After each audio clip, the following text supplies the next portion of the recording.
Karina, but that's all right.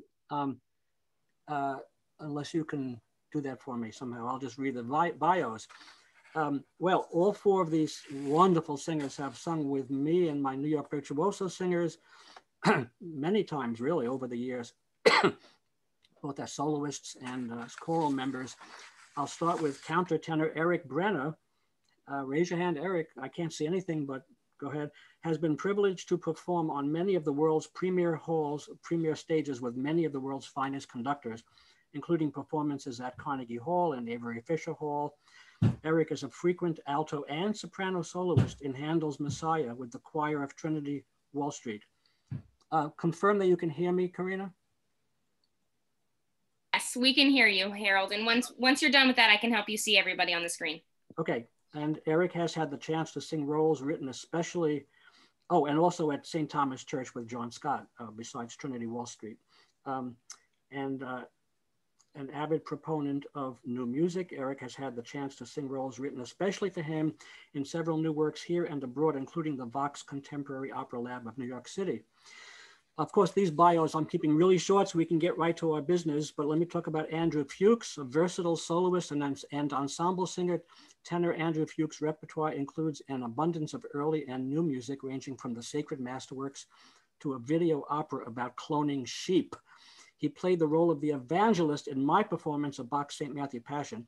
Andrew has premiered many works, including a song cycle by Alexander Guerrero for Juilliard's Focus Festival and the principal role of me in Daniel Thomas Davies's opera 6:20.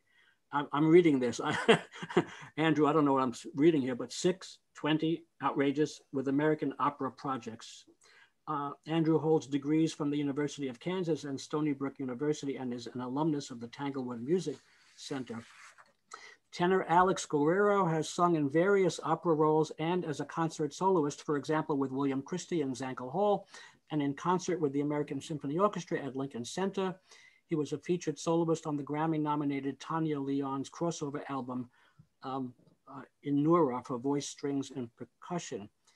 He's performed with some of the premier ensembles in the US, including the Trinity Wall Street Choir, the Yale Choral Artist, and my New York Virtuoso Singers, and with the Philadelphia Orchestra and the New York Philharmonic.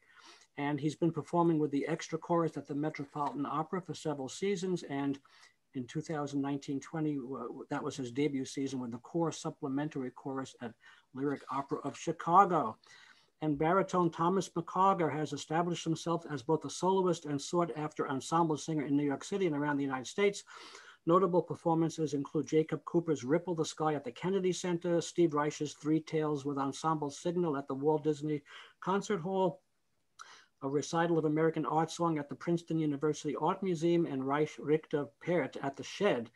As an ensemble singer, Thomas is a 13-year member of the acclaimed Choir of Trinity Wall Street and performs regularly with Grammy Award-winning Roomful of Teeth. He has also performed with my New York Virtuoso Singers, Pomerium, Seraphic Fire, Musica Sacra, Antioch, Voices of Ascension, and Early Music New York, among others. Other highlights include appearing with Andrea Bocelli during NBC's 2015 broadcast of Christmas in Rockefeller Center, and singing You Can't Always Get What You Want with the Rolling Stones at the Barclays Center during their 50 and Counting tour. Okay, that's a mouthful. I'm finished. All right, everybody. Thank you so much. I will also send out these bios in the chat once we get started, but I would like to introduce our first singer for our masterclass today, which is going to be Bree. If you can wave your hand, Bree, so we can meet you. Bree has sent in a video of Glitter and Be Gay by Leonard Bernstein. So we are going to take a look at that, and then our four guest singers will chat with Bree, and we get to see what they have to say. And how long is this video? About 6 minutes, I think, right? Yeah, it's about 6 minutes. So Bree, I think we might want to do a stop it halfway through because of the time component. Sure. And if you don't mind, and then, you know, if there's time at the end, maybe we can do more, but I want to get through all four songs. Okay, great.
Beautiful. Okay. Gosh, I appreciate that. If someone would like to start the comments. Yeah. Oh. Would do we Alex or Eric, Thomas, does anyone want to start? That is a very, very, very tough sing. So congratulations to you for just getting out there and pulling it off. Bravo to you, first and foremost. I appreciate everything.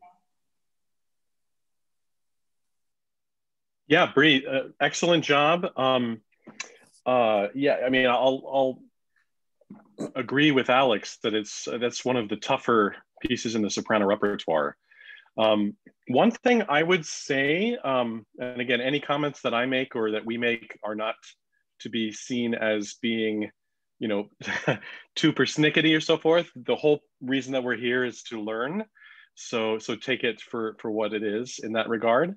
What I want to see from you the next time that you were to perform this is the entire piece needs to have kind of a twinkle and a little bit of a secret in your eye. What I saw was that you were a little stoic, you know, and you know, you should kind of have mock stoicism at the beginning, but it almost seemed too serious, and then at the end became kind of fun. And I feel like there should be a lot of tongue in cheek throughout the entire piece. And I would say that needs to start with that kind of like, you have a secret to tell in your eye that develops and develops and develops until you reach the point where you're like, ah, ha, ha, ha, ha. You know, it's like there should be a building point instead of it happening suddenly. Gentlemen, any other thoughts on? I totally agree. And I think that can also come across vocally a bit. I noticed at the beginning that I did feel kind of maybe overly serious, and that was affecting how you were even saying your words, which seemed a little bit not as honest in the vowels. But later, as you went on and it kind of became a little more fun, then I heard the words more clearly and the vowels were a bit brighter and a little more kind of natural sounding. So I agree with Thomas to kind of think about that being a little more just, yeah, that little wink in your eye that might actually also inform how you're saying your words. Also, great job. And to say that like recording in your home with an accompaniment track is like not great. It's not a great situation. So awesome that you really gave it all your gusto. We've all been doing a lot of video recordings and it's just like, it's not very natural. So congratulations on getting through it. Bree, very quickly, before Eric chimes in, do you mind just giving us just a 10-second synopsis of what that was like to record that in your home in that way? I mean, I guess it was kind of difficult, but I'm not really sure because like I'm used to working at home a lot. You know, I would have loved to have a pianist there because I feel like it'd be easier to like talk to him, not really talk, but like give him looks and stuff and like cues and everything. But I mean, it was okay to film here, but like COVID just, you know, with everything going on. Yeah. It's an added hoop to jump through. Oh, very quickly, I would just to jump on what everyone else has been saying. And you don't necessarily have to answer this now, but what are you thinking about when, even before you start recording? I think it might be helpful to channel whatever character you're gonna, that character with the twinkle in your eye that Thomas was talking about, even before you hit the record button. And that might make a big difference. Yeah, I think we're all sort of honing in on some similar ideas. It's worth saying out loud that we don't get to focus on these ideas if the voice is not nicely in place, if the musicality is not nicely in place. We don't get to start nitpicking until the fundamentals are there. So brava, especially on a really difficult sing like this, for having those fundamentals in place. Now we want to take it to the next level. Yeah, I think a lot of what's being said, the like vowel modification is always a challenge, and especially when you're in your own home and you've got a big instrument. So I know that can be just strange when you're singing in a room and obviously the room is too small for what you're doing. But a lot of it, I think, comes down to there's memorization and you were fine. And then there's having done it 100 more times and then having sat quietly with it for a half hour and written yourself a little story of who the character is, and then done it a few times with that, and then thrown that away and tried something different and tried 4 different things and see like, okay, I'm being this character, but I'm thinking of this one, and really like getting as personal and specific as you can. I think that'll help you go to the next level. Yeah, and I would piggyback on this, and just for everyone else who is observing this right now, I wish we could talk with each of you, but I don't think we probably have the time. But it's great seeing all of your faces. One thing I will say to piggyback on that is that idea of every time you're singing something, it is saying something. So whether that's a very serious piece, whether that's, you know, something in the St. John Passion, which is just very serious and it's about the crucifixion or what have you, or whether it's, you know, fun and comedic. So I think, you know, everybody, when you have a piece of music in front of you, should ask yourself, what am I, A, supposed to be conveying in this piece? And also B, what am I doing specifically, you know, to bring my stamp to this piece? in the context of, it being informed by, what the piece is about and the background in the opera, etc. Thank you. And so I would say that to everyone here. And then also specifically, Bree, I would add one more thing, that on the, just vocal technique wise, the moments where you go, la, da, da, da, da,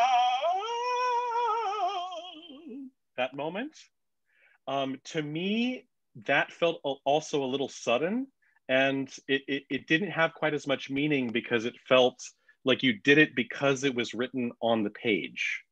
And I think I want to, and I see Eric and the other guys shaking their heads at this. I wanted to see a little bit more, la, na, na, na, na, like really make a thing out of it, instead of having the audience have to ask, oh, was that supposed to happen that way? Let's, thank you so much, everybody. We can go on and on, but we have three more people. Bree, thank you, that was great. And maybe this time, at the end, we can go back to it. Yeah. Karina, thank you, everybody, that's great. Who's next now? I love this like visual applause that we see during these Zoom meetings now. It's my favorite. Yeah, like snaps. I love it. So next, thank you, Bree. Next, we're going to watch William. William can give us a wave. We're going to watch a video of a Brahms lieder that he submitted. Can we, before you do that, Karina, William, can you give us the translation of the piece, or the general feeling of the translation? It's not a long text, so maybe you can read the translation if you have it handy. Oh yeah. Would you like me to read the full I mean, I can give us a brief synopsis. I think that would be better. A brief synopsis is better. Yeah. So the piece is a very angry one. It's basically saying, "Don't show your face to me, because you fill me with such rage and grief. And when I'm finally at that moment of peace, if I see your eyes fleet at me, or your presence, I will be reminded once again of that rage, like a snake that bites my heart." So it's a pretty aggressive piece, but that's what the meaning of the text is. Great. Okay, Karina, roll it. Okay. Hi, my name is William Boutron. I'm a junior at Westminster Choir College, and I will be performing Ach, wende diesen Blick by Johannes Brahms. Ach, wende diesen Blick, wende dies Angesicht, das innere mir mit ewigem Neublut, mit ewigem neuem Harme fehlen nicht, mit ewigem neuem Harme fehlen nicht.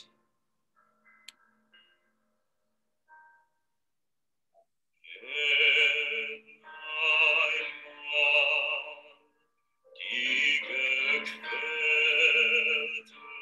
Seele und mit Ruf feverische Werde nicht in meinen Naden rot das weiße Blut.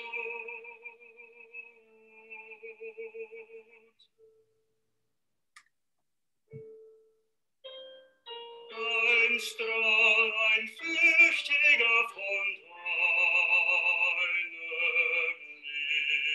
Licht. Erwegetaubtes bis gesamte Wut, das Schlangengleich mich in das Herz erstickt, das Schlangengleich mich in das Herz erstickt.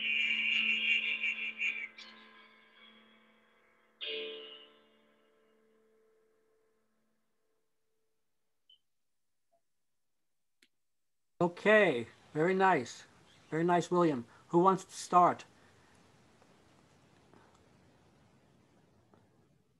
I have to say, I love this piece. I hadn't heard it until this afternoon when I was preparing for this, and it's such a great Brahms song. It's just like 2 minutes, little nugget. It's excellent. So thank you for bringing this to my attention, at least. I'm sure to others as well.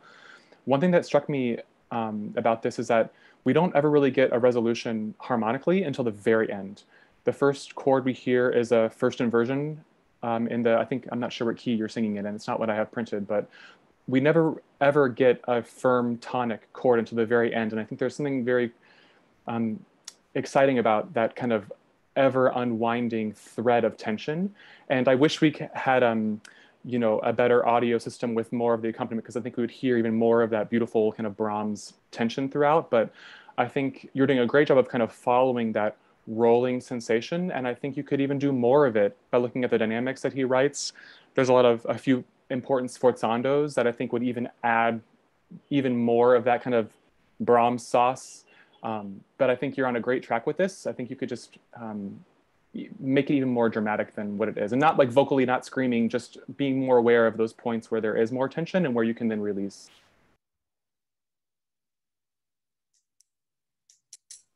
Okay, who else wants to weigh?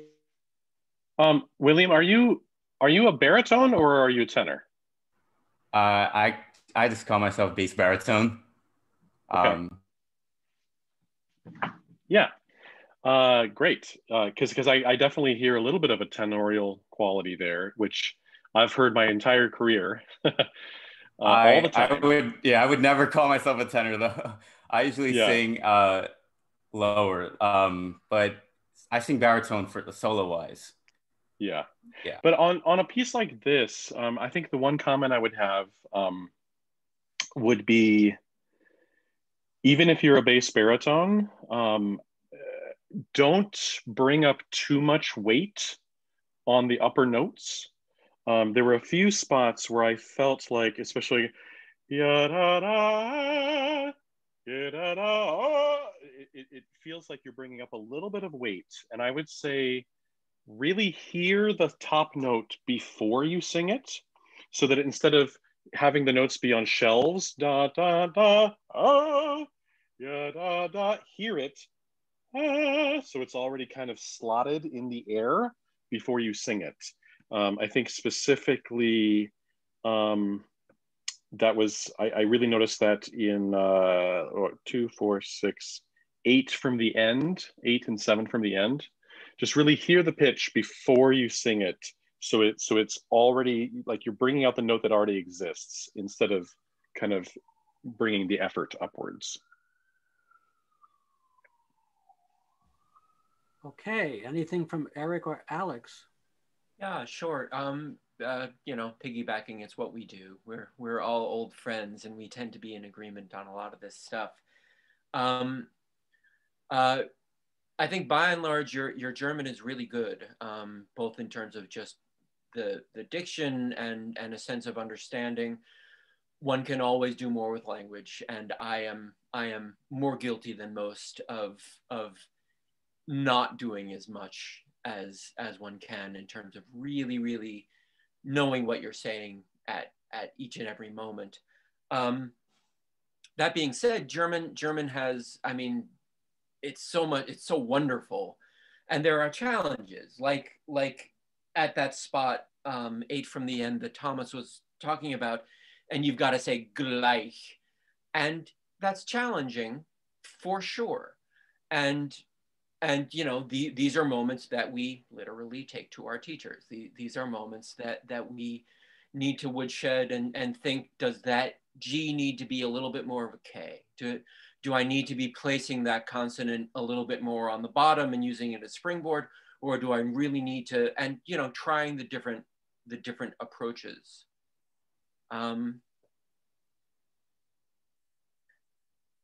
Yeah, I actually wanted to say that those moments where there's rubato and then it's leaping rubato on the back end and then on the front end as well, and you're working with a virtual accompaniment as well, and just kudos.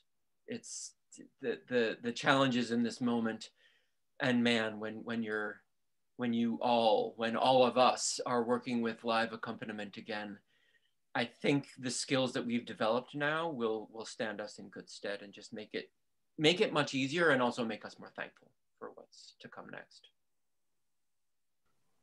Alex? On that, yeah, on that, first of all, some beautiful lines, beautiful voice. It sounds like you have a wonderful instrument. We don't have all the time to fully get into this, but one thing I'd love to leave you with, picking up on what everyone else has talked about, maybe trying to think about your center of gravity being a little lower. You'll forgive me, I'm not a good transposer, so I'll use, for instance, the top of the second page as an example. You know, just thinking of the center of gravity being from your lower body and just letting your voice kind of speak for itself in a way. Taking a nice breath, then einmal. You don't need to work as hard. You have a beautiful instrument, so you can just let it speak for itself. Thank you, Alex. Thank you. Thank William, you so much. I just want to say something that I agree with, everything they're saying, and it's a wonderful voice. I would love to have seen more grief expressed in your singing, in your facial expressions, in just the weight of the voice. It just seemed to glide a bit. I think you can maximize the text and the feelings more and just try to convey the sadness more. Anybody? And Harold, yeah. Harold, this is Thomas. You can start that, William, by the very, very first word you say. Like what is that first word? Ah. Ah, right? Yeah, Which ah, yeah. actually doesn't mean anything other than ah, ah, ah. So I think if you start the very first thing by going ah, da, da, da, da, instead of ah, ah, da, da, that in and of itself will start it down the path that Harold's talking about. Right. Okay, thank you, everybody. Wonderful. Thank you, William. And thank you so much. Next, and please forgive us for having to be so brief. We just want to make sure that we get to absolutely everyone. So next we have ZZ. ZZ, if you could give us a little bit of a wave and maybe introduce your piece, since it's not a video, we're going to be hearing you live. Hi, I'm ZZ. I'm singing O del mio dolce ador from the Italian 24 Italian art songs and arias. And I guess no one's saying this, but I'm 17. So anyway, okay, so I have my accompaniment here on a speaker.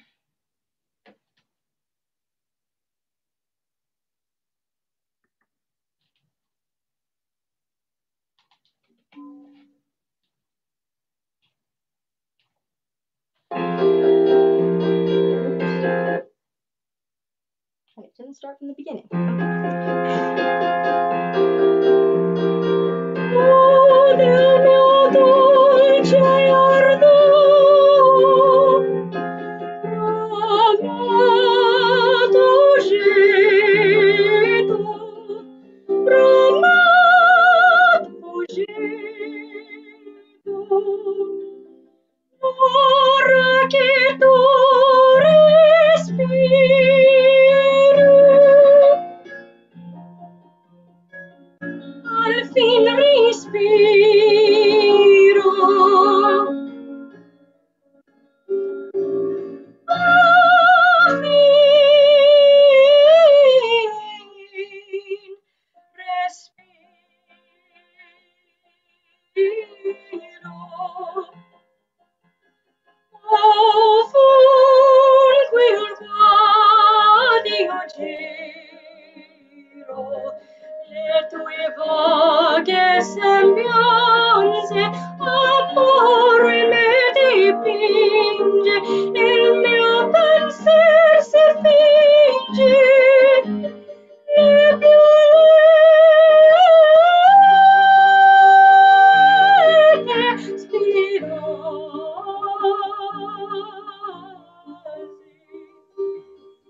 Okay, very nice, Easy.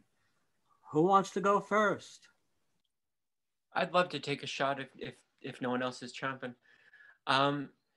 Zizi, so you are 17. Can you tell us just really briefly what's your background in terms of are you studying? Do you sing in choirs, or where are you planning to go to school? Do you play instruments? All that stuff. Sure. Okay.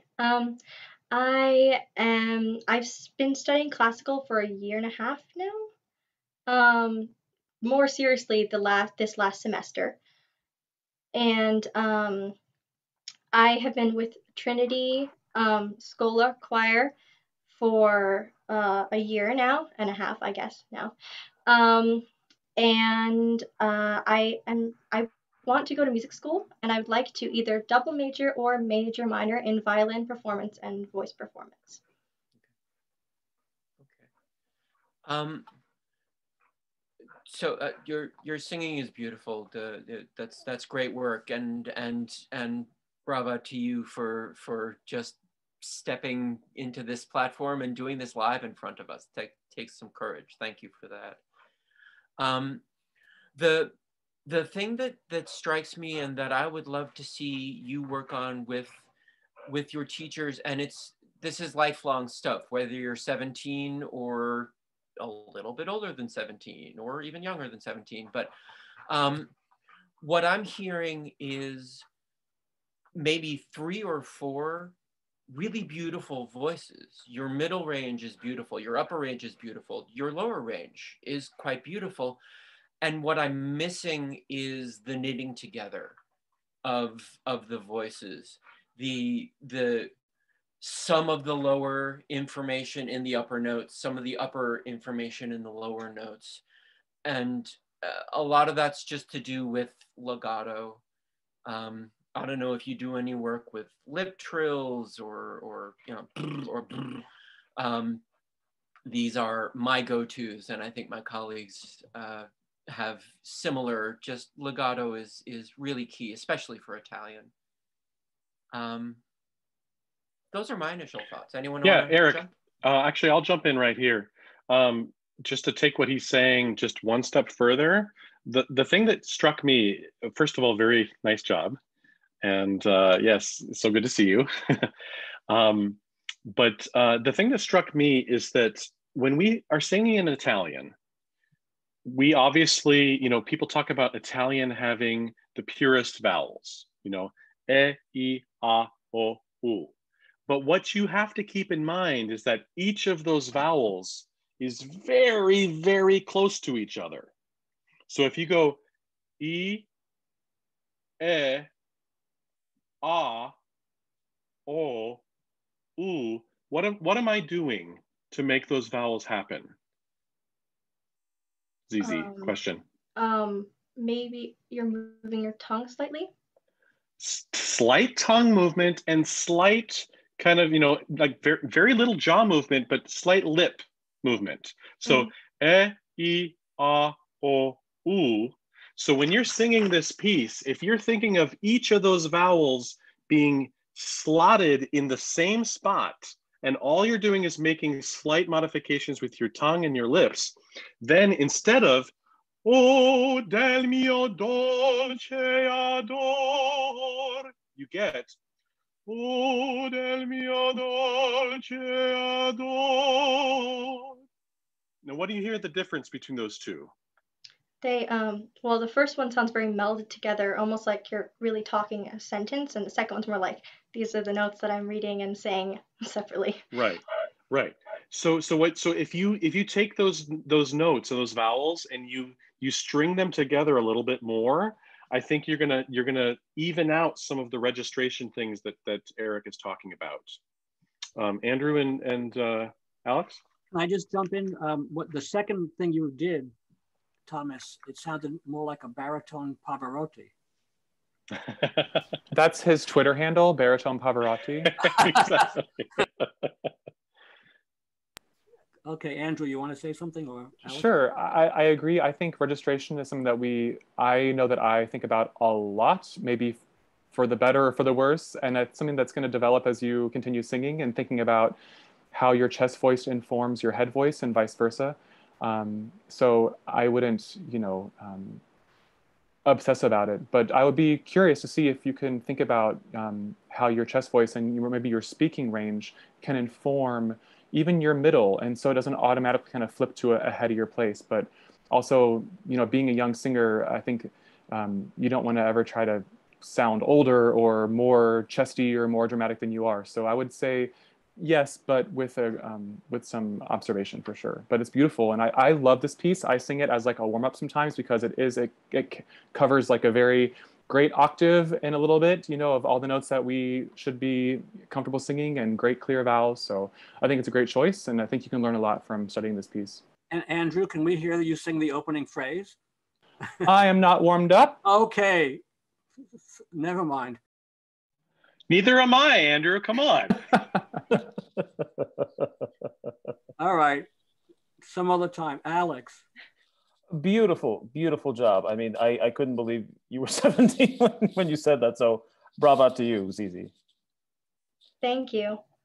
So just to piggyback on some of the other things, or maybe actually go in a different direction. I think I'm going to echo what I said to your predecessor in terms of having a lower center of gravity and harnessing your breath that way. I think that will actually help and make easier what Thomas was talking about, the lines and the alignment of the vowels. And also, I noticed that sometimes, it was very beautifully sung. It goes a little sharp sometimes, so that may also help with that, in addition to just even improving the lines even more. Thank you. Yeah, about the sharp, it's so interesting you say that. Usually, I guess I go sharp sometimes, but with this piece, I was always trying to make sure that I was not flat. And like the nerves, okay. I went like way over. I don't know. A little overcompensation, yeah. And to echo what Eric was saying, that's a lifelong battle that many of us have, is overcompensating to try to correct for one thing and then overdoing it. But yeah, so I totally understand that. Okay, anybody else? Wonderful. Thank you all, by the way. Thank you, Zizi. That was wonderful. Okay, we have one more. One more. We are going to end our masterclass today with Christina Swanson. Give us a little bit of a wave to virtually introduce yourself. And Christina is also going to be singing live for us today, so I will let you introduce the piece that you will be singing.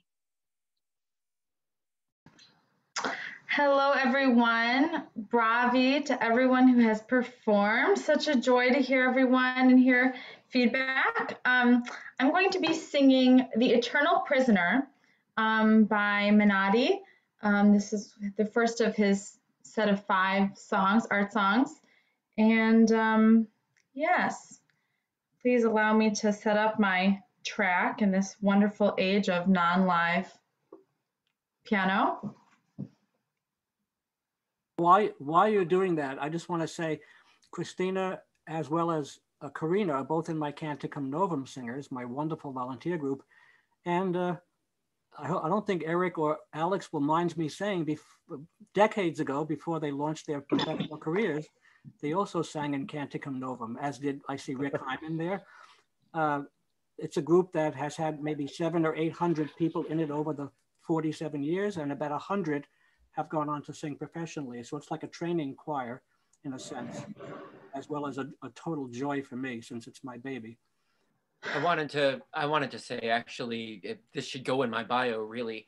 I got my first professional gig directly from Harold. I don't know if you remember when I started singing with you in Canicum, and you said, "Hey, go sing for this guy over at Grace Church." And I'm like, "What do you mean? I'm Jewish. What, I should sing it?" And he's like, "No, they pay you." I'm like, "Wait, they pay you to sing in a church choir?" I had no idea. So like that was literally the beginning of my career. I don't remember that. That's a wonderful story.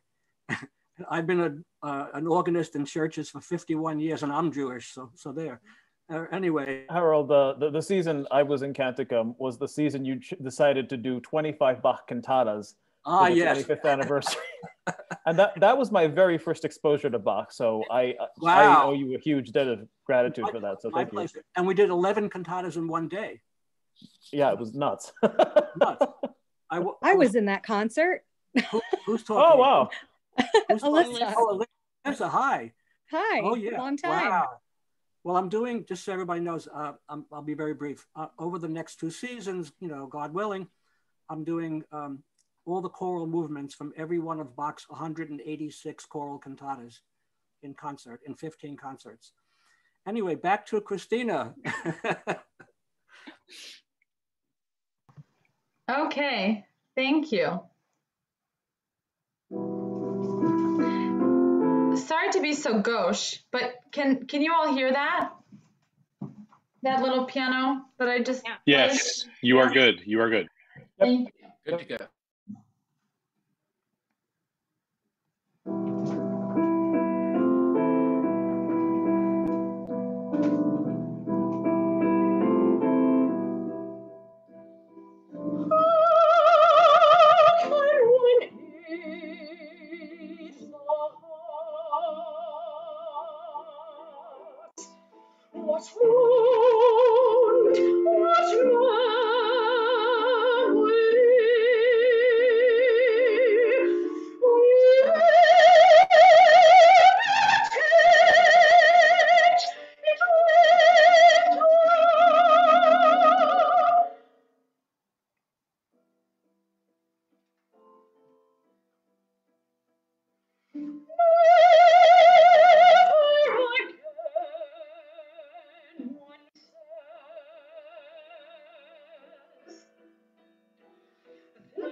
Okay, who wants to jump in? Very nice, Christine.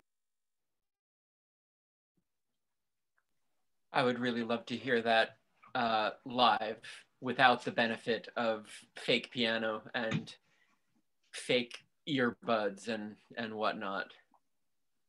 From what I could hear from here, that was some really beautiful singing. It feels like the piece is pretty meaningful to you, like you know it pretty well. It's kind of a newer piece, but I don't know, sort of sucked me in. So I'm glad to hear that came through. Thank you for your. Yeah.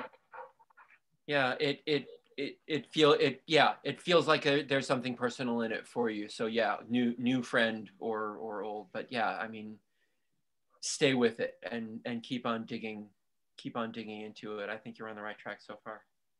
Thank you. Beautifully sung. Just bravo. Really. Thank you. Can I jump in? Oh, sorry, Alex, go ahead. That's all right. No worries, Andrew. Just very quickly, I would say that the one thing that might make it even better, it's so good already, is to try to keep that same intensity, that beautiful intensity that you have in the, I guess, the middle.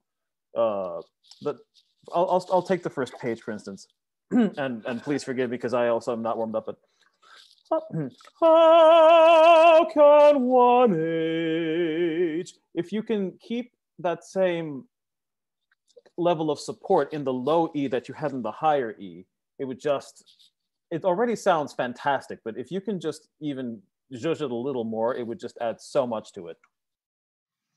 And that might be a matter of just initially of setting the stage with some of what we've been talking about with the other singers, where you can inform the upper note with a little bit, just a little bit more information of the lower note and vice versa. And that might practically mean that that your very first onset there is a little lighter or even possibly a little bit covered, just so that you know where you're headed towards. That's helpful. That's really helpful. Yeah, and I mean, I know I mentioned this for a previous singer as well, but it's the idea that the note already exists in the air before you sing it. So if you're hearing the intro and your first note is oh, if it's already existing and all you're doing is relaxing, taking a good solid breath, supporting, and then having that note you sing join the music that's already existing, it has the result of being a more, you know, prepared note instead of how. Yeah. You know, I think that's going along a little bit with what Eric is saying, but it's, you know, hear the note and join the music that's already existing. I mean, it's kind of a little bit of a mystical thing, but it kind of works for me. That's really helpful. That's really, especially with the intro, to just feel like I'm, you know, joining that wave. And not freaking Exactly. out, waiting to come in. Yeah. Yeah, it's like, just keep breathing, and then like you'll breathe a couple eighth notes before you have to start, and then you'll go, and not like, it's coming, here it comes, how do I get placed and hold and high? I thought you started that first note actually very beautifully, and I think that my only comment would be that I think maybe the words could sound more natural. It sounded a little bit like you were kind of singing a sound with the diction, and maybe it could be a little more deliberate in your text. So, can one age, not can one. It's like a little bit covered actually for my taste. That might differ from what my colleagues were saying earlier, but I think the text could be a little more just deliberate, which might clear it up a little bit. But I think registration-wise, it's like you're doing beautiful things. It's really beautiful. Thank you. Well, thank you, Christina, and thanks to all you guys. And it's, now I know much more what goes into singing. It's not just opening your mouth. It takes a lot of thought. My goodness. Does anybody have any questions for Eric, Thomas, Alex, or Andrew? Anything at all? Feel free to, you can, there's a raise your hand button on Zoom, or you can physically raise your hand and I can call on you depending on what your preference is. I have a general question. I know my picture's not up there. Is the sound going in and out a lot on your computers, or is it just mine? It's I will say loud, and then all of a sudden very, very quiet, and I can barely hear it. And I don't know if it's the unit that I'm using or it's just what happens. Zoom, I will say, being a teacher via Zoom, I will say there are a few settings that can help with that. But generally speaking, that's just a Zoom, that's just a virtual issue, and everyone's computer handles a little different. But I would, if everyone else agrees that it's, you know, you hearing that in and out at some point, it's just kind of comes down to how our microphones, you know, take in and export sound. Yeah. Okay. Thank you. It's the ever never-ending issues of this virtual life for, I think, us singers. I don't know if I'm speaking for everyone else, but. Oh no, yes, you are in this case. Anybody else have any questions for the? Yeah, if it's okay. I have a question for Andrew. Andrew, I've heard you sing a number of times because I sing for Gwen Health and I follow Artec. Oh, and yeah, you always do such a sensational job. Thank you. So I'm wondering about your preparation and how do you know when you are ready for a particular piece? Ah, never. It just depends. I think, you know, I'm someone who likes to over prepare, which can be problematic sometimes because then you get stuck in like obsessing with all the little details. But I am someone who really needs to sing through stuff to really feel good about it. So I just try to spend time, you know, learning my pitches, seeing how it feels in my voice on whatever day I'm practicing. But I really start to try from the text with everything I do. So I'm the nerd who like writes out every translation, usually, even if it's text that I know very well, because I think that really inspires me. And when I'm inspired, I sing better. So I just try to always try to kind of feed that inspiration. Otherwise, my singing, you know, is kind of crappy if I'm not super into it. But my preparation, that's definitely a big part of it, is just knowing what I'm saying, how I want to say it, and what that feels like in my voice. Great, thank you. Thank you. We have a question from Jason. Sorry. Hi. First of all, I wanted to thank everyone for some lovely singing, and I'm a conductor and musicologist as well, and I just love to hear everyone how we try to formulate the words for what we're saying. Of the Seeger's linguocentric predicament, that it's like, how do you talk about music in words, right? And I love to see the demonstration that you guys were doing as tools for my choir. But I also wanted to say that I had the pleasure of reviewing Mr. Rosenbaum's book for the American Organist magazine. And I wanted to tell you how much I really, really loved your book. It is an enjoyable read just because of all the stuff you put in that is not conducting technique. And so I just wanted to thank you for that, and thank you for this evening's presentation. This is a paid ad, and I'm only kidding. I had no idea. And Jason, don't you conduct in the church in Florida where a friend of mine coincidentally is a member whose name I forget? Rick Lorino. Rick Lorino, yeah. Yeah, wow. Yeah. In fact, he just celebrated his 30th anniversary of his vows of the Brotherhood. And so, yeah, I got to hear him preach on Sunday, which was wonderful. And yes, and I conduct the Vero Beach Choral Society. And yeah, thank you. Thank you. May I ask a question until we have another hand? I am trying to take this time to, you know, learn things and do things that I always say I don't have time for. One of which is, you know, kind of dusting off old books that I never got to finish in college. And, but I am curious on that note, as someone who's curious in musicology, as well as a singer and as well as a teacher, do you have any sort of resources? I was thinking in print, but really could be any sort of resources that you've found helpful in your careers that you would recommend for a young singer to read or to check out? I'll start. I think there's so much great information on the internet right now, on social media specifically. And I'm not a big social media guy, but I can be found on Instagram quite a bit.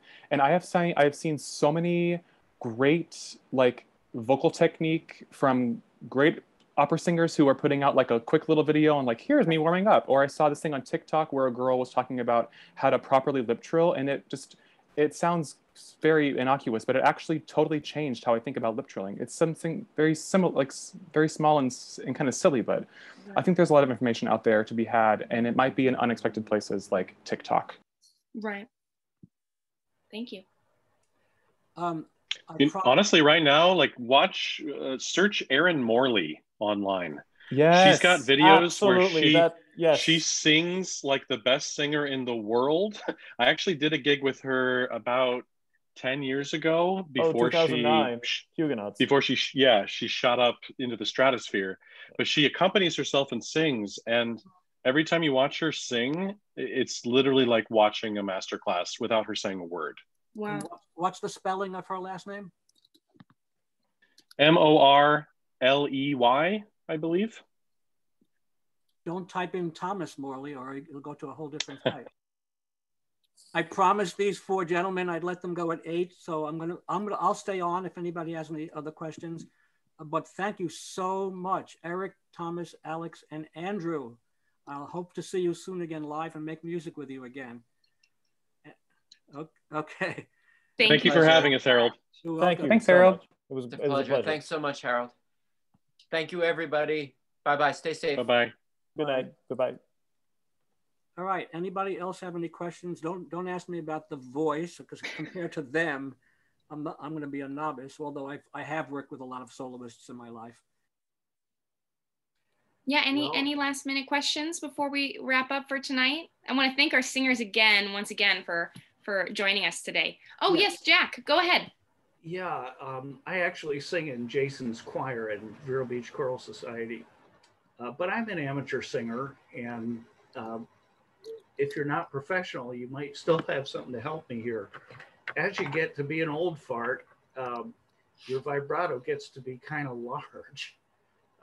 There's another baritone and myself that have that problem, and we decided to work on it, but I really don't know how. Andrew Fuchs is still here. I should have left. I'm kidding.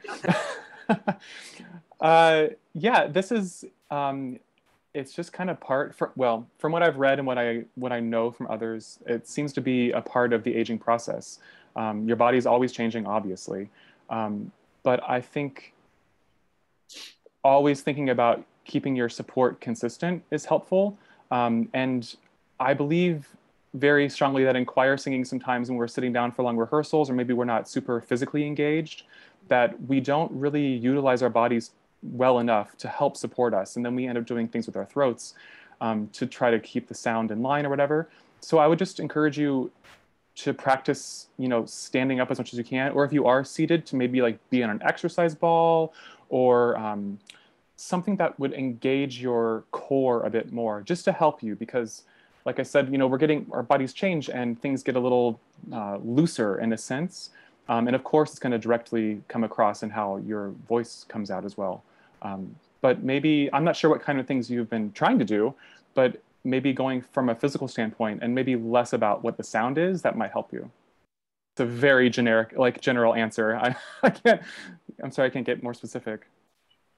And Andrew, you have a doctorate in vocal pedagogy? Just performance, not pedagogy, but yes, a doctorate, yeah. Okay. Anybody else? Next week, I believe, if I remember, I'll be talking about the Christmas oratorio. Yes. And then the week after that, Mendelssohn's Elijah. Yeah. So thank you all so much for joining us. This was such a great masterclass. And we really hope to see you all next week. Please spread the word. We're actually getting close to capacity, so make sure you sign up for next week and show your spot, and we'll see you there. Be safe, everyone, and have a great week. Thanks, Harold. Thank you. Thank you. Bye-bye.